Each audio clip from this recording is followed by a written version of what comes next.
My journey into the study of haterology began with Twilight. Now, notice I said with Twilight, not at Twilight.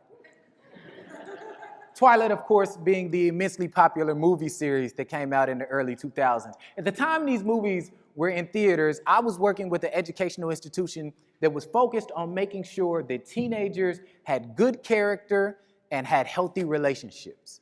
And if you worked with teenagers, at the time the Twilight movies were out, you know that all the teenagers wanted to talk about was Twilight. And since I'd never read any of the books or seen any of the movies, I wanted to figure out what was so fascinating about this story. And so one day I saw a group of young ladies sitting at a table and they were enthralled in this passionate discussion of Team Edward and Team Jacob. And so I approached them and I said, "Tell me what's so great about Twilight." One of the young ladies turned to me and she said, "Dr. Wes, it's an amazing love story. There's this man named Edward, and he's a vampire. And this girl named Bella that he's in love with. And he wants to bite Bella more than he's wanted to bite anyone else ever before. But he won't do it because he loves her." And as excited as she was to tell me that story, I became terrified. Because my job was to make sure that they had a healthy view of relationships, and that to me was not a healthy view of relationships. And so I turned to the young lady, and in a humorous manner, I said, "You recognize that you just attributed love and brownie points to a man for not hurting the woman he loves, right? You don't get brownie points for not hurting the woman you love. That should be basic, ground zero, a foundation. You can't be like, I know he loves me, he want to hurt me, but he don't." Like, that's not... That's not love.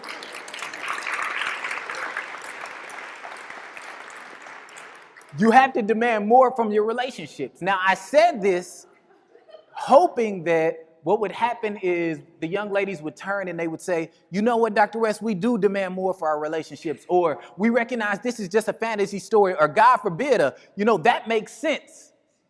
But instead, what happened was far worse than any of those things. Another of the young ladies turned to me and she said, "Dr. West, you a hater." And that was it. That was the end of the discussion. We didn't talk about it again. It was like what I said never mattered. They went on and debated Team Edward and Team Jacob, but what it did was it sent me on a spiral that launched the field of haterology. I wanted to know what just happened here. What happens when we call people a hater? Why do we call them a hater? How does that impact us? How does that impact them? And so I wanted to know all the answers to these questions, and thus haterology was launched. And so as I began to look into this field, one of the things that became apparent to me from the very beginning was that there were two definitions of a hater that had emerged in our culture. The first is the definition that most people would tell you a hater is if you ask them to define hater. They said someone who doesn't want to see you win, someone who wants to impede your progress, someone trying to sabotage your success. And this is how most people would define a hater. However, I found that there was another definition. And this one, I would argue, is the true definition. It's found in the way that people actually use the term hater. You see, most of the time when people use the term hater, what they're using it as is a synonym for dissent or disagreement. I once saw this conversation right here.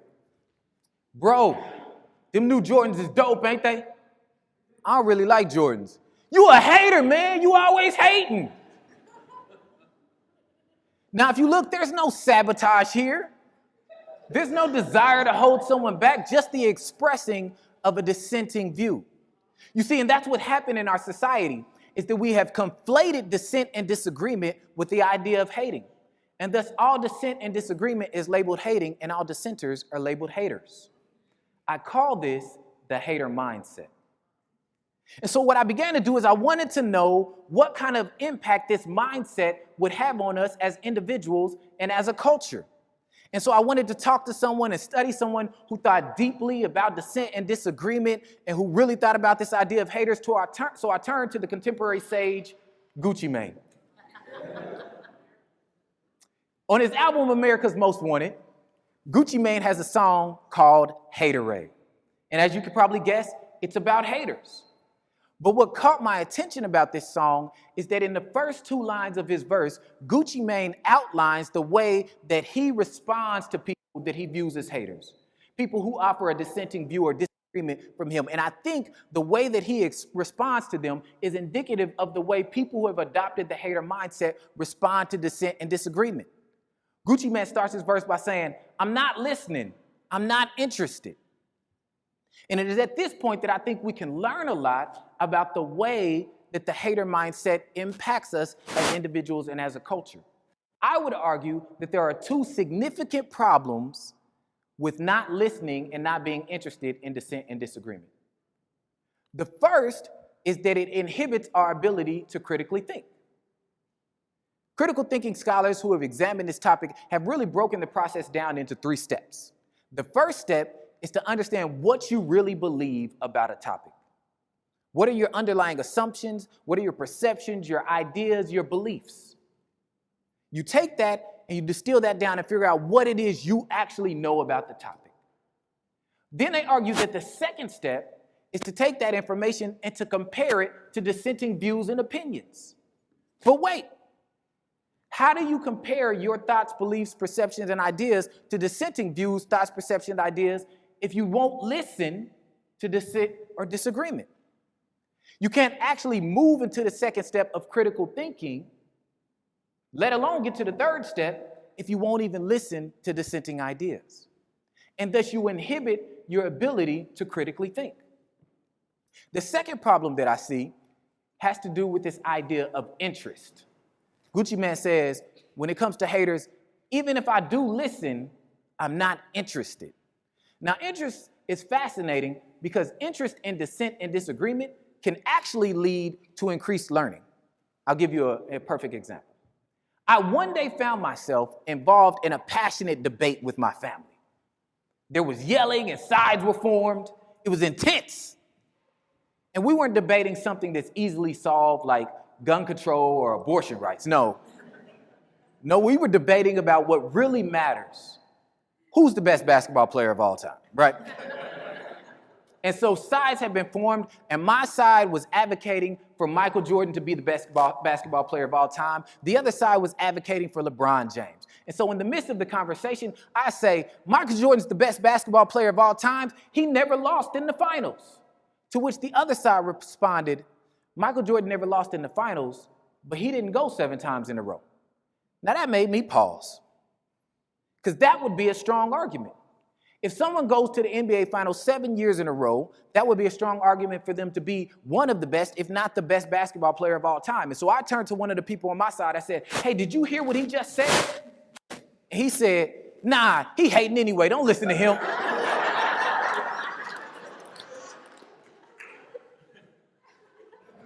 But it was too late for me. I was interested. And so I went to my smartphone and I looked and I Googled, did LeBron James go to the finals 7 years in a row? And I found out that he had gone to the finals 7 years in a row. He was a finals MVP, that he was setting records in all these different categories in such a way that no one had done since like the late 80s and Magic Johnson. And so I learned all this amazing stuff about LeBron James. And so I came back upstairs and I began to share this information with my side, specifically with the guy who told me the other side was hating. And I said, did you know all of this about LeBron James? He said, no, I didn't. And that illustrated a key point for me. You see, he and I both heard the same dissenting view. I became interested and he didn't. And as a result, I learned a whole bunch of information that he didn't learn. You see, interest and learning are linked together. Our interest creates these things known as information gaps in cognitive psychology. An information gap is the gap in your mind between what you know and what you know that you could or should know. It's the feeling you get when you're looking at someone and you recognize their face, but you forgot their name. He's like, don't tell me. It's Jim. Ah, Jim, I knew that. That's an information gap. And you see, interest in dissent and disagreement cause us to have information gaps in areas that we don't normally pursue. And so they can cause us to have learning in areas that we don't normally pursue. But if we say, you know what, dissent and disagreement is something that even if I listen to, I'm not interested in, what we do is we diminish our capacity and potential for learning. And although inhibiting our critical thinking and diminishing our capacity and potential for learning are problems in itself, the real problem is that not listening and not being interested in dissent not only leads to the hater mindset, but there is actually a significant benefit that comes from pursuing dissent and disagreement. And that is the concept known as Janusian thinking. Janusian thinking is based on the Roman god Janus, who had one mind with two faces facing in opposite direction. The concept is that if we can hold in our mind two contradicting ideas at the same time, what we do is we produce novel and innovative results. Some of the greatest innovations of our time can be tracked back to Janusian thinking. One of my favorites is the Wright brothers. The Wright brothers held in their mind the idea that humans cannot fly, but that the physics that allow birds to be able to fly seem like they should apply to humans. And they held those two contradicting ideas in their brain at the same time, and what did they bring about? The airplane. Bill Gates is another example. He held in his mind that computers are powerful. There's something that everyone in every household all across the world should be able to use. But at the same time, the coding language used for computers is not something a lot of people know how to do. So he held those two things, those contradicting ideas in his brain at the same time, and he developed Microsoft Windows. And you can do this for almost any great innovation of our time. Uber, Netflix, almost all these things can be tracked back to Janusian thinking, but Janusian thinking comes not from not listening and not being interested in dissent, but from pursuing it. And so my lesson for us from Haterology today is this. Instead of us not listening and not being interested in dissent, instead of us falling prey to the hater mindset, let's pursue dissent. Let's pursue disagreement. Let's pursue hating. Let's pursue haters, and let that lead us into our era of Janusian thinking. Thank you. My family is a huge part of my legacy in that it allowed me to see a few things. I think that it eventually shaped how I view myself.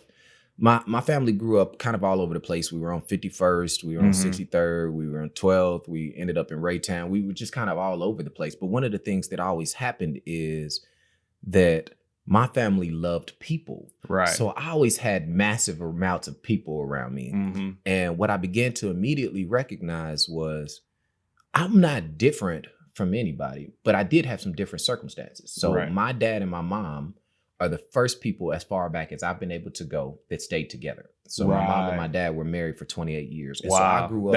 That is a miracle in any community. Yeah. To see marriage go for that long and especially with so much divorce and so much separation. So like that's a beautiful thing just to like even right now just stop and celebrate. Well, like, I appreciate that. Yeah. That's And powerful. I think it's part of the reason I'm like, I gotta stay in this marriage thing. My family started a legacy that I'm gonna continue to pass down. And so But because of that, and I agree, like because they stayed together, you know, all the research already talks about the beauty of having both parents in the home in terms of effects on poverty and mental health, just all kinds of things we can run through. But what for me it did was it allowed me to see my parents were so intentional about making sure that they just loved everybody that a lot of my boys, a lot of my friends grew up in situations that weren't like mine.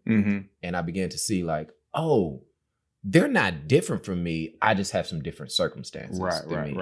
And it became one of these things that I think becomes one of even my driving mantras now is this idea that people are not their circumstances, right? So I'm not smarter than a lot of the boys I grew up with. I'm not, you know, I don't think I am. I mean, I don't think I'm stronger, more athletic. I don't think you gained a foundation. Like your parents handed you a legacy. They're not perfect. Family's not perfect. City's not perfect, but they gave you a foundation. Yeah. And having those two parents in the home gave me some advantages that just other people didn't have. You know, one of the simplest is time, you know, what I mean? Because my dad would work and my mom would stay home, or my mom would work and my dad would be at home.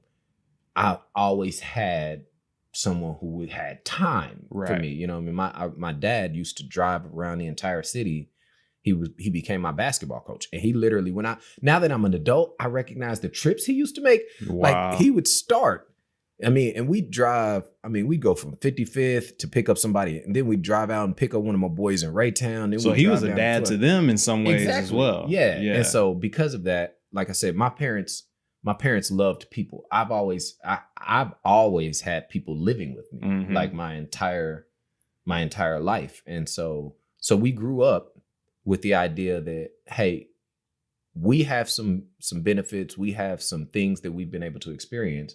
And as a result of that, we want to make sure that we're always sharing what we can with those around us. And so that was kind of how I grew up. And Right. I think throughout our lives, we look at certain individuals in front of us and we want their feel, not to be them, but their feel. I was explaining this to my daughter. She was doing a move that she was trying to learn, and I recognized she was. Now, what kind of move? Because your kids do kung fu, your kids do dance. Yeah, this was a dance move. Okay, she was doing a dance move. Okay. And I recognized she had showed me a video of one of the other girls in her dance class doing that move. And so I recognized to a certain extent, she was trying to mimic that young lady. Right. And I was trying to tell her, and I turned to her and I said, hey, baby, that feel that you're going for, that's going to look good on you. Right. And she was like, no, I'm not trying to be her. I was like, I know. You're not trying to be her. It's like, but we all look ahead and see what the feel is. And so for me, I had various feels throughout my life. Like, I think when I was younger, my feel was my dad. My feel was my dad. He was just the coolest thing. He had this little dance step and he was just always, wrestling. I thought he was the biggest. So I wanted to be like my dad. And my dad was known for being this amazing teacher and thinker. That's what people knew him for. And so I always wanted to be like a thinker and be able to convey information as a teacher. And so I modeled that after him. And then as I got a little older, I recognized my dad and my mom did this really weird thing in that they tried their best to raise me with good Christian moral values, but then would put me only in activities that happened in the hood. Right. So they would be like, hey, we want you to love Jesus, but we're going to send you to, Lycan Center. Yeah. And you're just going to hang down there. And when I got to college, I saw a lot of fellas going through that same struggle. It's kind of like, hey, we're now here. We're obviously not necessarily in the same situation, whatever the circumstances, whatever the reasons that a lot of our boys are from. Right. But we are in a different one, but we're certainly not in the same situation as many of these individuals who are on this college campus. Yeah, you find yourself kind of stuck in the middle. Yeah. Like, man, I'm in this privileged spot. Yeah. And then but then it's like I'm not as privileged as some of the folks that I'm now around. Or even culturally, it's kind of like, hey, I come from this kind of approach to life, and these individuals are coming and they're talking about skiing and lake houses. Right. And so when they get on, they just talk about different things. And one of the things that a perfect example, and I hate to get too scholarly, but Ruby Payne puts a framework of poverty. You ever read this one? No, I haven't. Okay, but one of the things she does that I really love is she talks about how the income level, the socioeconomic level that you grow up in often influences a bunch of the ways you value things. One of the big things that she talks about as an example that really helps me is news. Okay. Right? Like when you grow up in a low socioeconomic level, usually news is local because it's what matters to you. Hey, did you hear about what happened down on 27th? Right. Hey, did you hear your boy did this? So you don't normally think. But when you start to get into the middle income levels, news is usually national. So they want to know, hey, do you know what Republicans, Democrats think, all that kind of stuff. Right. And so I come to a college campus and I've got a local news mindset, right? And so I remember one day, this is gonna sound crazy when I say it, but I remember one day I go into class and the professor says, hey, if anybody needs to leave, because I know what happened. Day that is. Yeah. And I was like, leave. And I just saw people leave. And I was like, cool, I just get to leave. In my mind, it's a skip class thing. I don't know what happened. Right. And then later on, I find out, what's happened is that 9/11 happened. Yep. right. But for me, that news had not translated to me because that's not how I perceive news. Right. And so that just helps kind of see the different views. So I was coming to the campus with my views, and they have different values and views. And so when I got there, I didn't know how to kind of mesh those two. Right. But I did have a friend who had gone before me. Yes. The importance of elders and all of that kind of thing. Who had gone before You're me. not saying he's old. You're just saying he's elder. He's like, no, I'm just playing. No, his name's Gary. Yeah. Gary Bikes. And he had gone before me. And I knew where Gary grew up. I knew where he went to high school. I knew that he had a background that was closer to me than many of the people on this campus. Right. And so, and then at the time, I think he had just recently made the same kind of commitment to God that I had made. And so I was really blessed to have like someone who had already gone there and probably navigated some of those difficulties. And so by the time I got to the college campus, Gary was there to kind of say, hey man, this is what you do. Wow. This is how you navigate. He took me my first semester. He took me and walked me to all my classes. Hey, this is how you get there. Wow. He was like, hey, this is the African-American Student Union. They're going to do a barbecue. And so he'd begun to already pave some of that path. Right. So I was lucky. Right. Because I had someone who had kind of gone before me. Right. And so actually, when we got to college, people even thought we were brothers. They would be like, that should, because I had walked into a situation and I had someone who had already kind of put the feel that I was looking for, because the feel, I didn't want to come in and feel like one of the things I hate is that oftentimes in our culture, we demonize the culture that's been built by African Americans, right? We somehow act like that's a wrong culture instead of a different one. Right. And what we tend to do, and this is what they even teach you, they'll tell you this as you start getting into more professional, they'll tell you that you begin to let go of some of those people and things that you valued in order to move into whatever. And they'll couch it as, oh, well, you need to be more professional, or you need to be more, But what they mean is assimilate. That's what they mean. Yeah. And so I didn't want to do that. I didn't, because by the nature of what my parents had put into me, the idea of letting go of people is what it felt like to me. Like the culture that you're referencing is built into people. Right. So you're basically like, hey, you have to let go of those people to continue. And I just couldn't wrap my mind around that. Right. And so my boys would laugh and they'll tell you, I used to bring boys up to school who wasn't not a class at UMKC. We just be all hanging out at the gym, we would just do that because I didn't, that idea of like leaving didn't. Right. My parents have never. So you had like a home around you wherever you went. Yeah. And that's powerful and important. Oh, it is. Yeah. Oh, it's essential. Yeah, it's like a shield. It's like armor on you. And so Gary helped me with that initially. And then he introduced me to a guy. And this guy's name was Dr. Joe Seabrooks. He's still one of my mentors today. Yeah. And Dr. Joe Seabrooks was the first time I think I'd seen someone called doctor who seemed to still have the same kind of like swag and feel of the culture that I had came out of. Right. But was a big deal still academically and professionally. Right. And so I began to look and I was like, oh, that's possible? Yeah. Like, oh, I didn't know you could do that. Right. Because I'd never seen that. Yeah. And so once I saw Dr. Seabrooks, that actually became, and me and my wife just laughed about this with my kids the other day, is I saw that I didn't want to be Dr. Seabrooks, but that feel was what I was going to. Right. And that's what I feel like I got. That's what I feel like I am. I'm like, oh, that's my feel. Yes. I have finally arrived at the feel that I was shooting for. Yes. And that feels really good to me. And so I was blessed, like I said, because I had Gary who kind of had already navigated that and kind of shown me the steps and he introduced me to Dr. Seabrooks, who showed me, all right, this is how you take that swag, that culture, that innovative thinking, all of that stuff that you had experienced growing up. And this is how you bring that into the professional workplace. And so I hadn't seen that done, but I tell you, this dude was swagged out, man. Like when he just walked in, he was smooth. You could feel you could feel him. You didn't just see him enter a room. You felt him enter a room. Bro. He came in. But then he'd hit you, be like, yo, 4.0?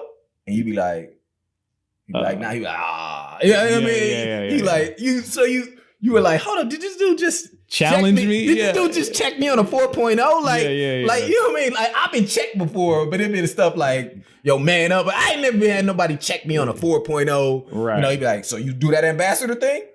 Orientation leader? Yeah. You gonna run for TASU? Yeah. And I'm like, and so I was like, oh, I like this feel. Yeah, it was the swagger and the challenge. Yeah, that's powerful. You know, you'd see him. That's what I'm saying. He'd take his lunch breaks and he'd go play ball at the court. Like, you know, what profession? And he's not playing ball like that dude who posts in the court. Like he post moving and he behind the back. I mean, like, I'm like, is this Iverson crossovers? You know, I had never seen anything like that. And so it was real, and he was lefty. You know, lefties games just look smooth. Right. And so it was just a real cool thing. And so, like I said, I think that's kind of my progression. Is I went from my dad's field, and I still have that. Like I'm still a teacher. I still love to think. Then I began to model after my boys, and the thing that they taught me was like, yo, have your style, have your uniqueness. You know what I mean? Like Delton was Delton. Like he just was Delton. Like I mean, like. He had his own dance. Like everybody, he started working at this cat. He had his own dance. It was just, you know, everybody be like, "What is that?" But he was doing it, and so everybody started doing it. So he had that, and I learned that from the fellas. And then I got to Gary and began to see Gary and be like, "All right, so this is how you can bring that leadership and bring that welcomeness that my parents have brought in from a younger perspective." And then I could see Dr. Seabrooks, and I'm like, "Oh, and this is how you." This is how you take that. And that's for me what the importance of why we have to be in the lives of people. Yes. Is sometimes they don't know what the next thing looks like. Right. And when they see it, different things are going to connect to different people. I'm not going to hit with everybody. Right. I tell my kids all the time, every time I go somewhere, there's some dude in the corner somewhere. He's mad at me. I don't know what he's mad at me for, but he's just mad at me. He's there. He's usually in the corner. Right. He usually is.